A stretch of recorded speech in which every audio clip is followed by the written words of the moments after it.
We could all start coming to order. We'll convene in a minute.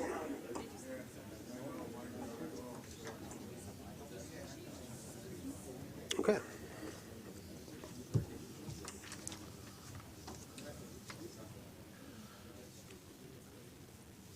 Good morning. Meeting of the board of the MTA is called to order. Mr. Page, are there any members of the public wishing to speak? Mr. Morello, I'm sorry. I'm out of practice. Never. We have 6 registered public speakers. Before I call the first, I would ask all the speakers to keep their comments more or less to our 2-minute limit in fairness to one another. The first speaker is Crystal Thomas, to be followed by Raul Martinez.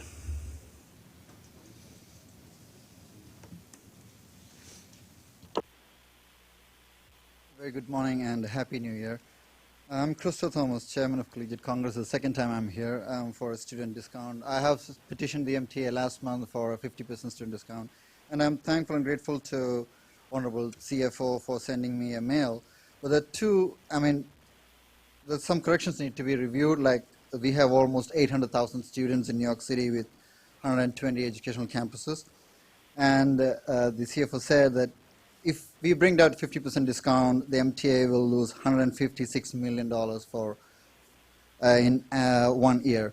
I think the MTA haven't reviewed like how much a student community contribute to MTA.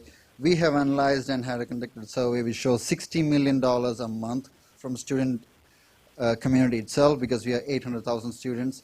Of that 800,000 students, roughly 720,000 students use MTA. Among that, 25% uses the unlimited Metro Ride card. Rest of them uses the regular card. An average New York student spends almost $65 to $70 a month.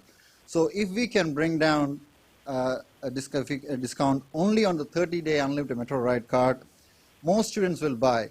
So we gave them an option of 50, 40, 30. Of course, if it's 50% discount, MTA will end up in a loss. But we were trying to approach the City Hall to make it the balance deficit, but then we reached out to the students.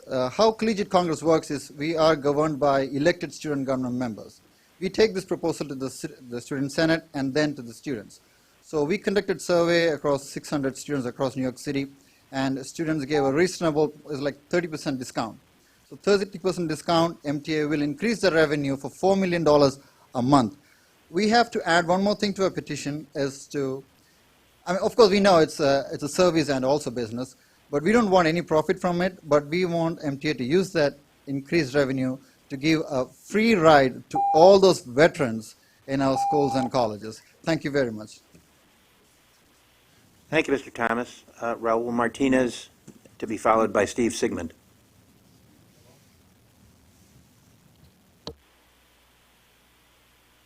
Good morning, everyone, and thank you for your time. My name is Raul Martinez, and I am the student representative from Weill Cornell Medicine, and I sit on the governing council of the Collegiate Congress.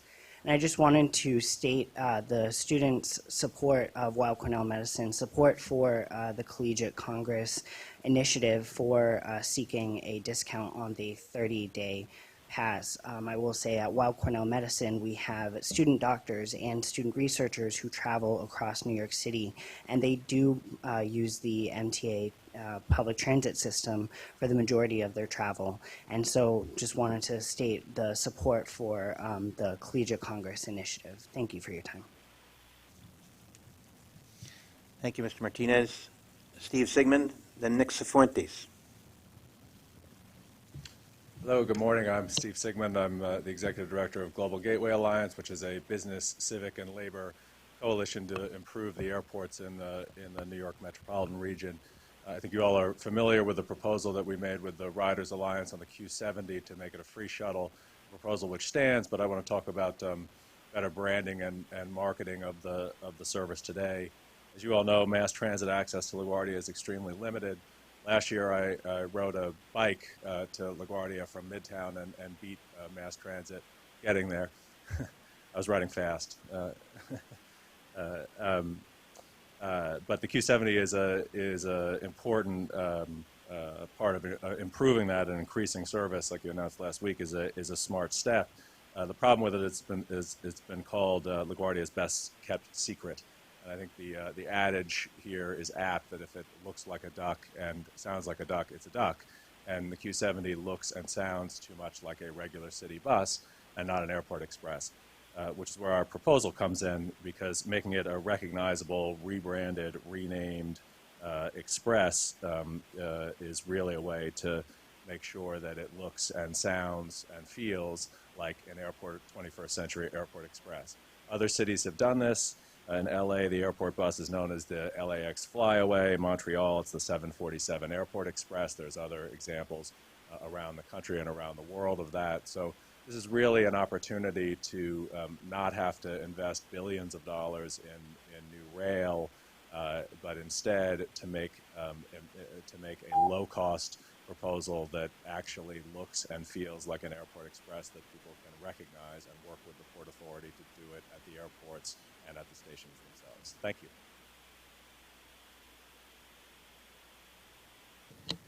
Thank you very much. Nick Cifuentes, and then Mr. Rushinoff.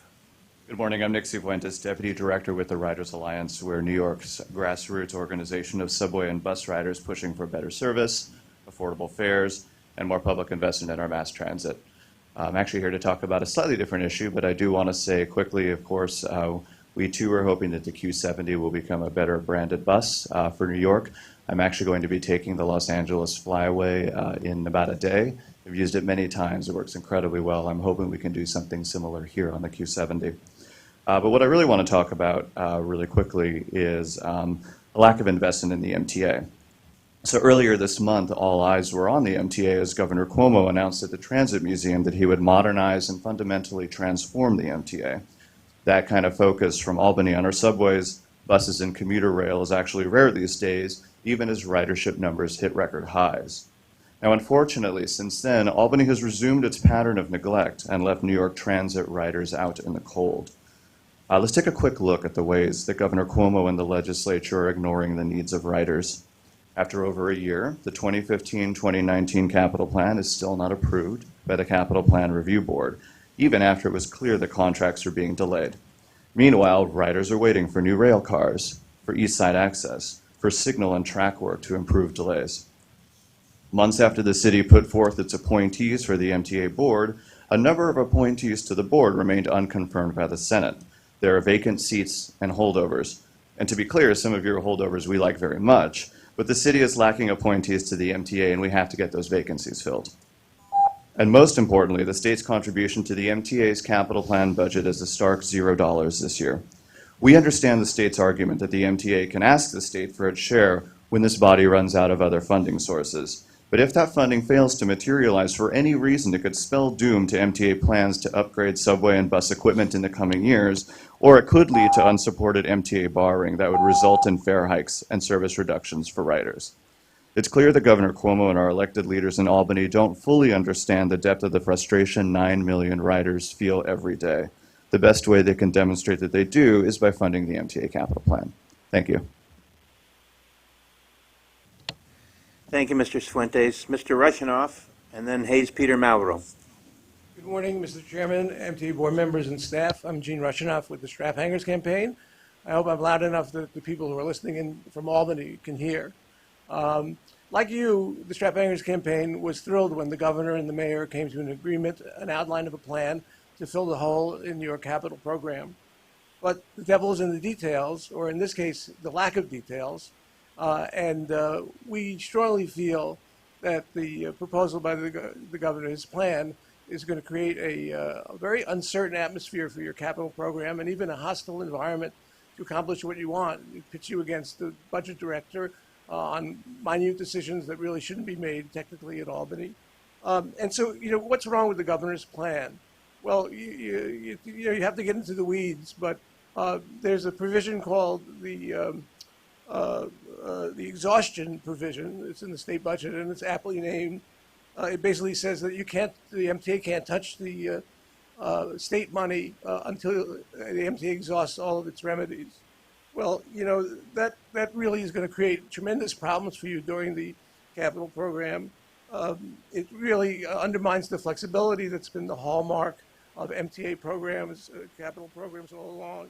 And by making the state money harder to reach and less certain, you really lessen the role the states should be playing in supporting capital rebuilding in the system. If the goal is to keep the MTA on time and under budget, there are other ways of doing it besides denying you money.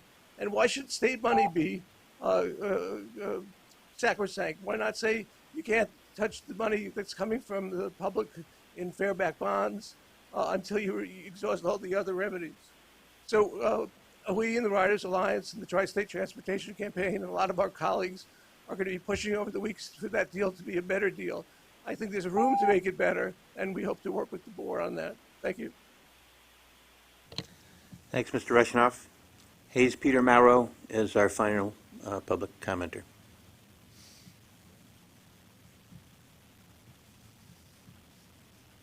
Thank you.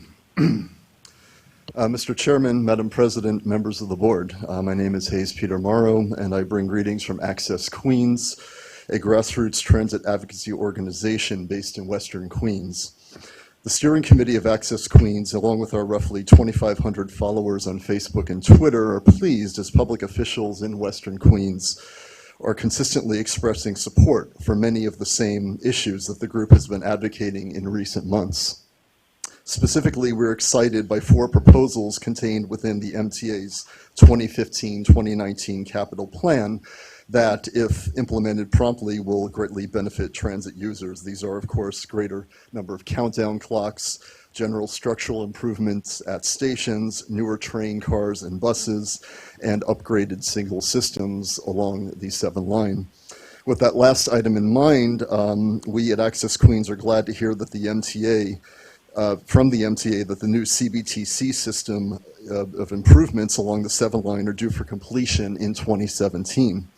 We feel that in order to measure the efficacy of the new system, a full line review needs to be conducted prior to the end of this year in order to gauge comparative improvements in performance in 2017. Further, in the spirit of past displays of community engagement, our membership has voiced interest in a town hall meeting this year, and we'd like to especially invite members of the board and the president to attend. Beyond this singular event, we would like to see a permanent community liaison put into place for our line, something that would more consistently open lines of communication for riders wishing to obtain up-to-date information and voice concerns and commendations to the MTA.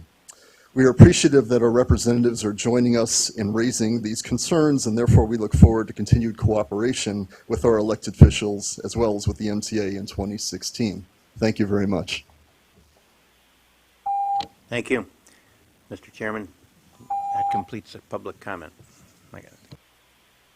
Thank you, Mr. Morello. Good morning, everyone, and welcome to the first board meeting of 2016. As you know, our chairman could not be here today because of a medical issue, so I'll be filling in for him. It's not serious, and he'll be back soon, but it did require him to miss this meeting. He sends his regrets, but to demonstrate that he's fully engaged, not 10 minutes ago I got an email from him. So he'll be fine and back in the saddle soon. To begin today, I want to welcome back a familiar face to the MTA family. On December 28th, Ronnie Hakem became the 8th permanent president of New York City Transit. Ronnie returns to us after serving as executive director of both New Jersey Transit and the New Jersey Turnpike Authority. Before that, she worked for the MTA for 23 years, serving as Transit Special Counsel and Executive Vice President and General Counsel of MTA Capital Construction. So welcome back, Ronnie, and we all wish you very well.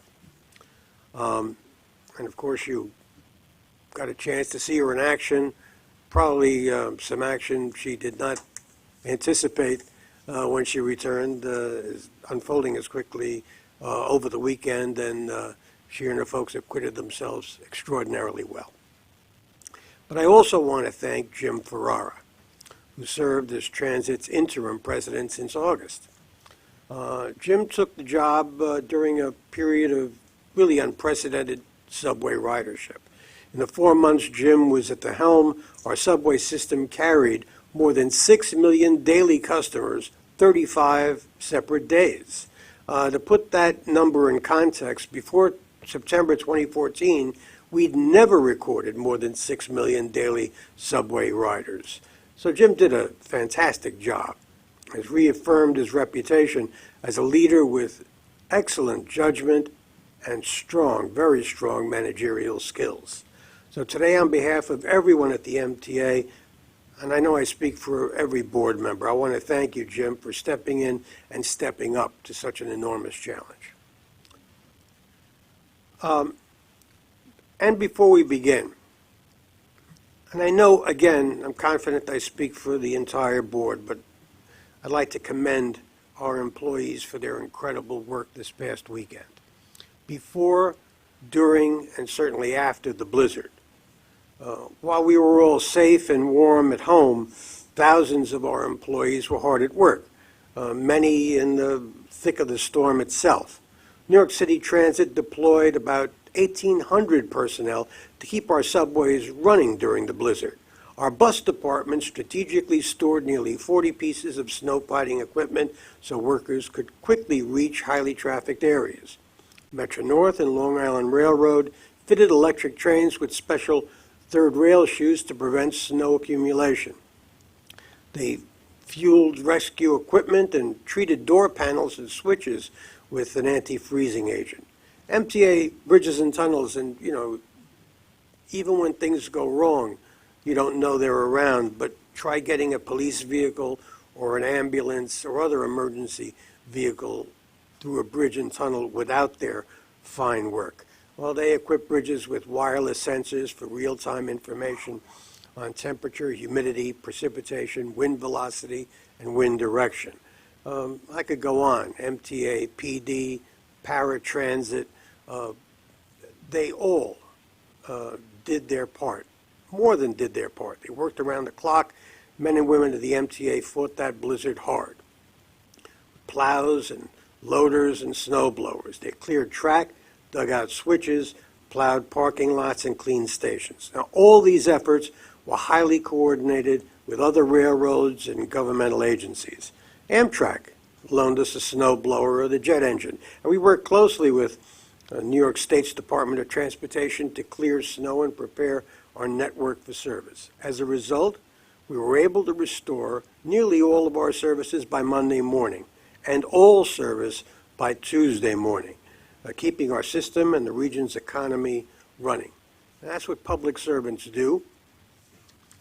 And on your behalf, I thank them, because I know that's what you do too.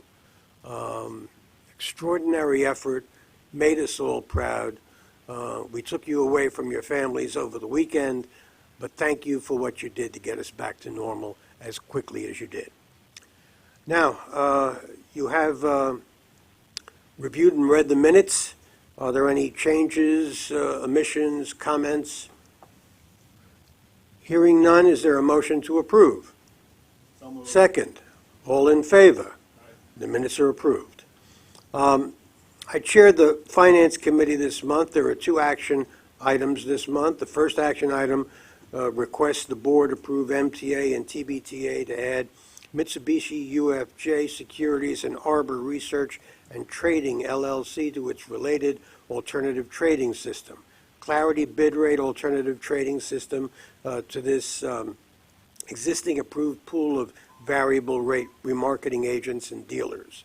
The second action item requests board approval to expand its existing authorization to maintain a current list of qualified commercial banks and financial institutions for its credit facilities. The committee recommends these action items, and I move them. Is there a second? Second. All in favor? These action items are approved. There are 5 procurement actions this month on pages 41 through 49 of the board book, and a total amount of $13.8 million. There are no non-competitive procurements. There are 4 competitive procurements totaling $12.9 million. The committee recommends these procurements, and I move them. Is there a second? Questions or comments? All in favor? These procurements are approved. There is one ratification in the amount of $888,000. The committee recommends this ratification, and I move it. Is there a second?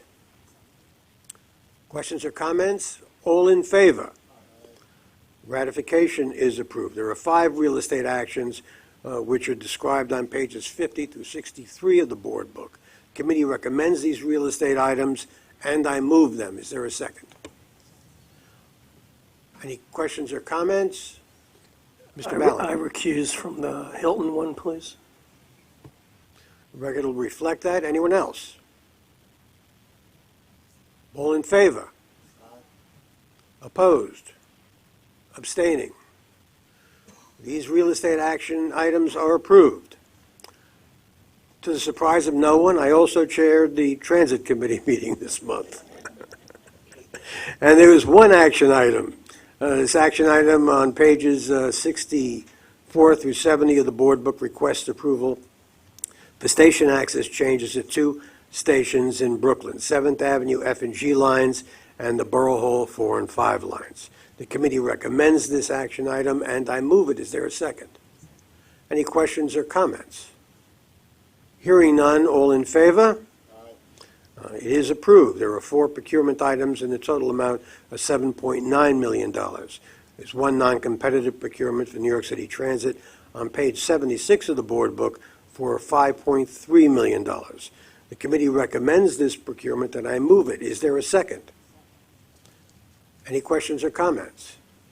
All in favor? This procurement is approved. There are 2 competitive procurements for New York City Transit, and they're on pages 78 and 79 of the board book in the total amount of $1.6 million. The committee recommends these procurements, and I move them. Is there a second? Any questions or comments? Hearing none, all in favor? Procurements are approved. There is one ratification for MTA Capital Construction on page 81 of the board book, in the amount of $1 million. The committee recommends this ratification, and I move it. Is there a second? Any questions or comments? Hearing none, all in favor? Ratification is approved. Metro North Committee, Susan Metzger, Chair. Good morning, Mr. Chairman. I echo your comments at the beginning of the meeting. The MTA family came together over the weekend and, as always, proved itself stronger than the storm. Thank you. There are 3 procurement items in the total amount of $1.3 million that resulted from the Metro North Committee meeting on Monday. There are no non-competitive procurements. The 3 competitive procurements in the total of $1.3 million are recommended by the committee, and I move them. Second. Questions or comments? All in favor? The procurements are approved. Mr. Merdler abstains on item H. The record will reflect that. Dr. Metzger? There are no ratifications, and this concludes the Metro North Committee. Thank you. Thank you, Dr. Metzger. Long Island Railroad Committee, chaired by Mr. Pally. Good morning. The Long Island Railroad Committee met this month. I report the following. There are 10 procurement items in the amount of $943 million. There are no non-competitive procurements.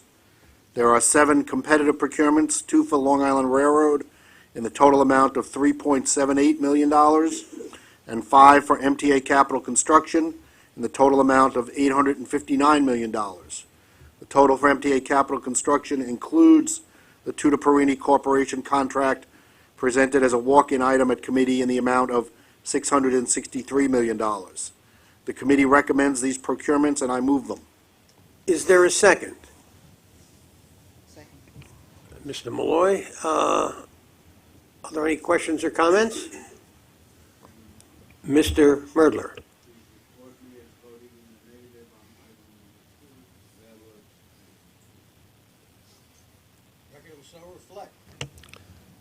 Any other questions or comments? Hearing none, all in favor? Aye.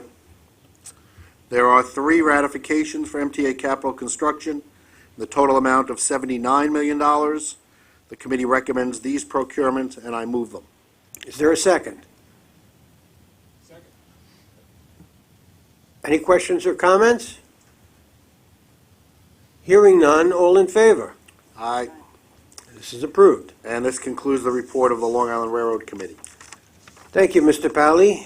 Not so fast. You are also reporting on Bridges and Tunnels. Bridges and tunnels. Yes, the Bridges and Tunnels Committee met this month and report the following. There are 2 procurement actions this month in the total amount of $3.5 million. There is 1 non-competitive procurement in the total amount of $3.359 million. The members who were present at the committee meeting considered and voted in favor of the procurements, although a committee quorum was not present for the vote. I move the board approve these procurement items. Is there a second? Any questions or comments? Hearing none, all in favor? These items are approved. There is 1 competitive procurement in the total amount of $141,000. Once again, although we did not have a quorum, the committee members present voted in favor of the procurement, and I present them to the board for their action. Is there a second? Mr. Albert seconds. Are there any questions or comments? Hearing none, all in favor? There are no ratifications, and this concludes the report of the Bridges and Tunnel Committee. Very much, Mr. Pally. We are at the end of our agenda, so may I have a motion to adjourn the meeting? Second. All in favor? Aye. Thank you very much. The meeting is adjourned. Ladies and gentlemen of the media, the Vice Chairman of the MTA, Fernando Ferrer. Good morning. Let's get to your questions. A question about the capital plan. You're a veteran of politics. The question is, are you concerned, is the MTA concerned about the lack of specificity from the governor in terms of how to get those billions of dollars? And if the money's not there, to what degree does it jeopardize the capital plan? Well, we got very specific commitments, not merely from the governor, but from the mayor of New York City as well. Their word's good enough for me. We're proceeding on that basis, and we'll be presenting a capital plan to the Capital Review Board when the time is right, and that's probably during the budget process. But just as a quick follow-up, sorry, the governor's proposed budget did not identify the money, leading some transit critics to wonder if this is just going to be borrowing or possibly a bigger fare hike next year. Budget's enacted in April on the state side, June on the city side. There's plenty of time for that, and I expect it to unfold when it unfolds. But again, the word of the governor of this state and the mayor of this city is certainly good enough for me.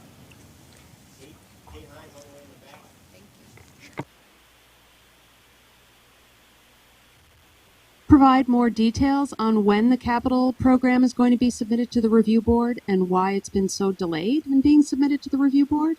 I mean, a few months ago there were dire predictions of contracts not being let, and now you seem very sanguine about it. Well, I am sanguine about it on the basis of what I had shared with you all before. But we expect to submit this to the Capital Finance Review Board about the same time as our budget, as the state budget is being enacted. So that's not inconsistent with anybody's planning or with our vision for how this is funded and moves forward. Hi. I'd be interested in your assessment of how the Long Island Railroad did over the storm. I know they were back to full service yesterday, just the second workday after the storm, but there were riders who thought they should be back earlier. Monday was really problematic. A lot of trains stranded during the storm Saturday. So what are your thoughts on how they handled it? You may know I'm a member of the riding public, too. So when a train is delayed or overcrowded or any one of a number of things occurs in the course of my commute, not only to here but to places I need to be, it's annoying. But You got to understand, we had 2.5 feet of snow. That's a lot of snow. And our men and women of the MTA in all our divisions did a phenomenal job of helping dig us out.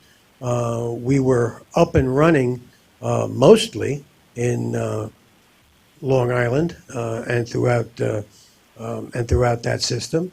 Nearly all in Metro North.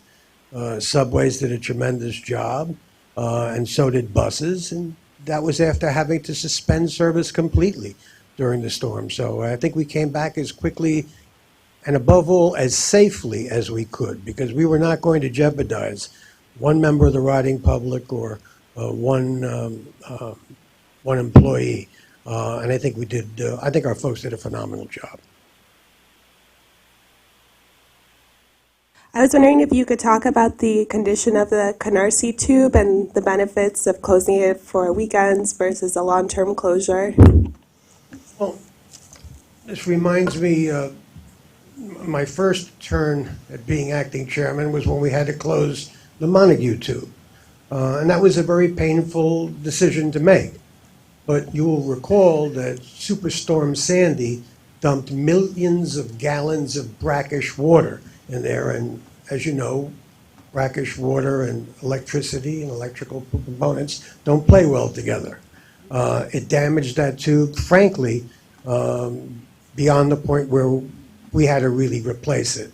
And the guiding principle there was here with the Canarsie tube. We have to operate trains safely. And if any one of those signals or switches fails, we've got a problem.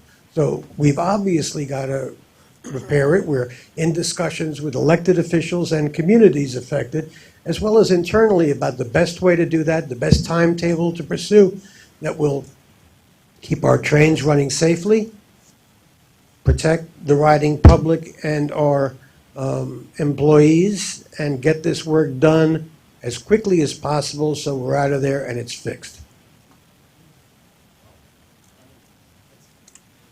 There have been a series of crashes, some very serious on the Gowanus Expressway and the BQE recently, that has crippled express bus service from Staten Island. I was wondering if you could explain what in the instance of a crash, what the MTA's coordination is like with relevant agencies, State DOT or NYPD, and if does the MTA see there's any way that they can alleviate delays on express buses for Staten Islanders as an instance of a crash? Well, as you know, traffic conditions affect all of our surface transit. It's the nature of the beast. Whether it's on the Gowanus, on the BQE, on the Major Deegan Expressway, wherever our express buses travel, they're affected by traffic incidents.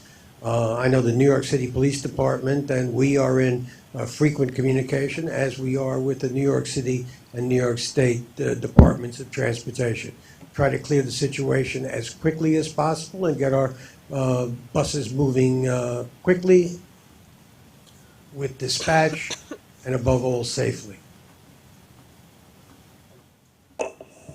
Hey, there's been a number of slashings on the subway recently. Are you all discussing increased police presence? Are you concerned about these? We're in close communication with New York City Police Department and with our own police department about, well, let me just report to you. I think some of you already know, most of you, by now, we've made an arrest. They've made an arrest in the case of Slasher last night. That's an important development. They are redoubling their efforts in our city subways. We are redoubling efforts in areas where MTA PD patrols as well. This we take seriously, but very happy and relieved to report an arrest. And that was done with, obviously with everybody's working together and cooperating and communicating with each other. Not to question the effort of the Long Island Railroad workers, but could the railroad have better communicated to riders what they were going to be up against on Monday morning? We could always do communication better. But specifically, I mean, what should have been done that wasn't done? I ride every day myself. And we're looking at lessons learned that we can apply to how we move forward.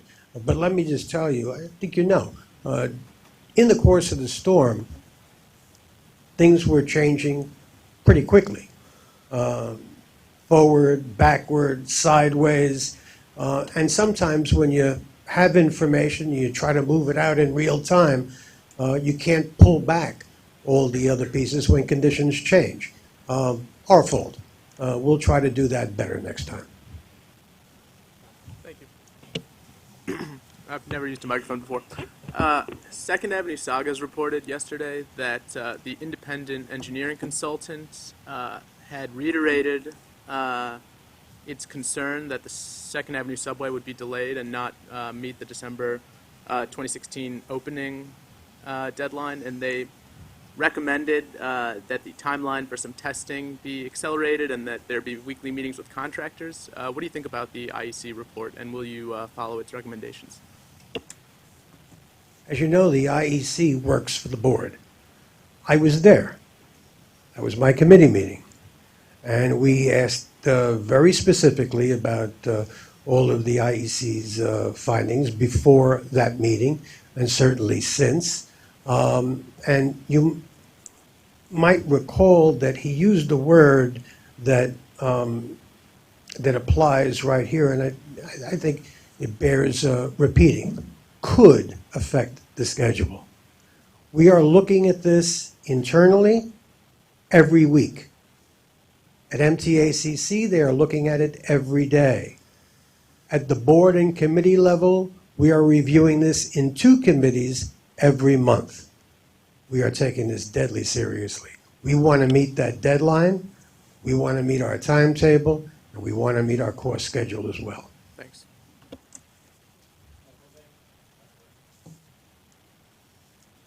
You shed any more light on the chairman's health issues in relation to his absence this week, and also in your conversations with him, has he expressed any regrets at having been on the disabled list during this weekend's excitement?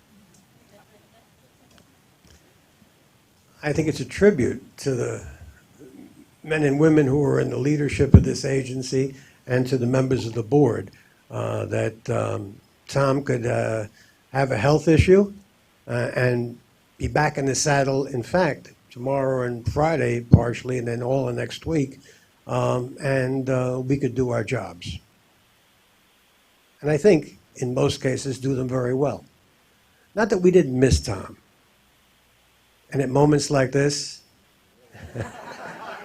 well, anyone else? We're just wondering maybe how you spent the storm. And will you take what you saw or what you did into the meetings as we discuss the communication or something moving forward? So Well, Greg, I was actually watching a lot of your reporting.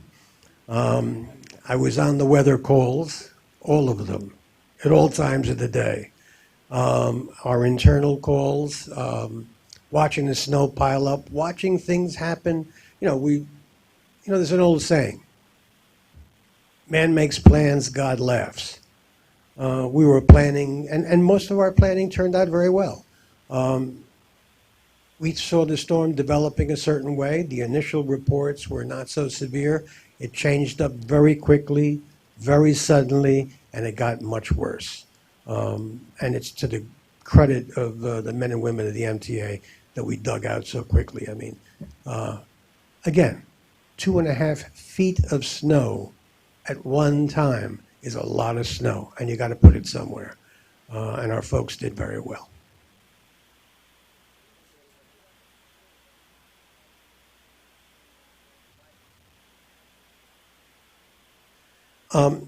There have been reports about exploding batteries, and certainly you don't want anything like that in a crowded subway car or a train. It's prudent to take this step. I wouldn't know. I've never been on one. I'm not intending to try because I don't want to have the chairman out on the disability list.